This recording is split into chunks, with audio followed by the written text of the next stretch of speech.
اللہ کے نام سے شروع جو بڑا مہربان نہایت رحم کرنے والا ہے۔ یہ واقعہ قرآن مجید کی سورۃ النمل میں بیان ہوا ہے، ایک ایسا واقعہ جو ایمان، حکمت اور اللہ کی قدرت کا حیرت انگیز مظاہرہ ہے۔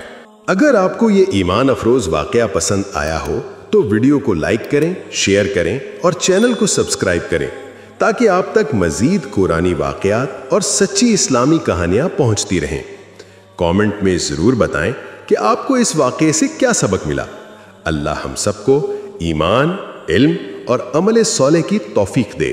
اللہم اجعلنا من عبادک المخلصین، آمین۔ یہ تھی داستان ہدہد اور ملکہ سبا، قرآن و حدیث کی روشنی میں ایمان، عقل اور عاجزی کا پیغام۔ اللہ ہمیں بھی سچائی کو پہچاننے، غرور چھوڑنے اور اس کے حضور جھکنے کی توفیق عطا فرمائے۔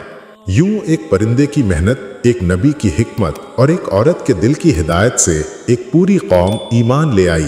یہ ہے اللہ کی قدرت جو جسے چاہے ایمان کی روشنی عطا کر دے۔ وہ بولی، ربی انی ظلمت نفسی واسلمت ما سلیمان للہ رب العالمین۔ اے میرے رب، میں نے اپنے آپ پر ظلم کیا اور اب میں سلیمان کے ساتھ اللہ رب العالمین کے آگے سر تسلیم خم کرتی ہوں۔ جب وہ دربار میں پہنچی، سلیمان علیہ السلام نے کہا، کیا تمہارا تخت ایسا ہی ہے؟ اس نے کہا، یہ تو گویا وہی ہے۔ پھر سلیمان علیہ السلام نے اسے اپنے محل میں بلایا۔ محل کا فرش شیشے کا تھا، نیچے پانی بہتا دکھائی دیتا تھا۔ ملکہ سمجھی کہ پانی ہے، اس نے اپنا کپڑا تھوڑا اوپر کیا۔ سلیمان علیہ السلام نے فرمایا، یہ تو شیشہ ہے۔ یہ دیکھ کر ملکہ سبا پر حقیقت آشکار ہو گئی۔ ایک طاقتور جن نے کہا، میں اسے آپ کے پاس لے آؤں گا اس سے پہلے کہ آپ اپنی مجلس سے اٹھیں۔ لیکن ایک نیک بندے جسے علم کتاب دیا گیا تھا نے کہا، میں اسے پلک جھپکنے سے پہلے لے آتا ہوں۔ اور واقعی پلک جھپکنے کی دیر تھی، تخت حضرت سلیمان کے سامنے موجود تھا۔ ملکہ سبا خود فیصلہ کرتی ہے کہ وہ سلیمان علیہ السلام کے دربار میں حاضر ہوگی۔ حضرت سلیمان علیہ السلام نے اپنے درباریوں سے کہا، ایکم یأتینی بعرشہا قبل ان یأتونی مسلمین۔ تم میں سے کون ہے جو اس کا تخت میرے پاس لے آئے اس سے پہلے کہ وہ خود حاضر ہو جائے؟ ملکہ سبا نے اپنے وزیروں سے مشورہ کیا۔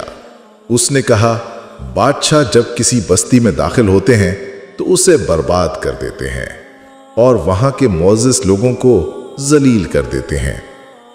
پھر اس نے فیصلہ کیا کہ وہ سلیمان علیہ السلام کو تحفہ بیچتی ہے تاکہ ان کے ارادے معلوم کرے۔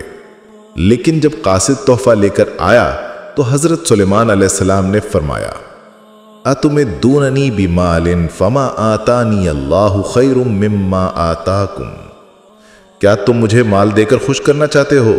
جو کچھ اللہ نے مجھے دیا ہے وہ تمہارے مال سے بہتر ہے۔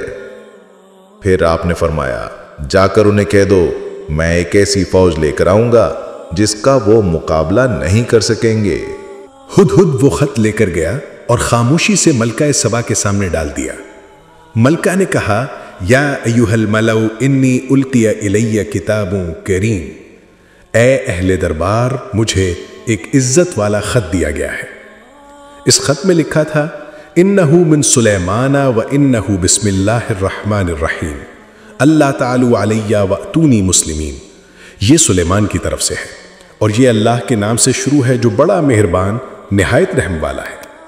میرے مقابلے میں سرکشی نہ کرو بلکہ فرما بردار بن کر میرے پاس آؤ۔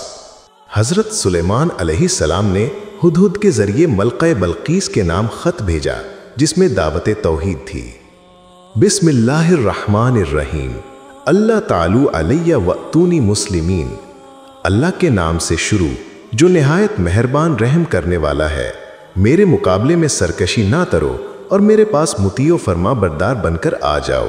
یہ سن کر حضرت سلیمان علیہ السلام نے فرمایا، سننظر اصدقت ام کنت من الکاذبین۔ ہم ابھی دیکھتے ہیں کہ تو سچ کہتا ہے یا جھوٹ بولتا ہے۔ پھر آپ نے فرمایا، اذهب بکتابی ھذا فالقیہ الیہم ثم تول عنہم فانظر ماذا یرجعون۔ میرا یہ خط لے جا، ان کے پاس ڈال دے، پھر دیکھ کہ وہ کیا جواب دیتے ہیں۔ کچھ دیر بعد ہدہد واپس آیا۔ اس نے حضرت سلیمان علیہ السلام کے سامنے عاجزی سے عرض کیا،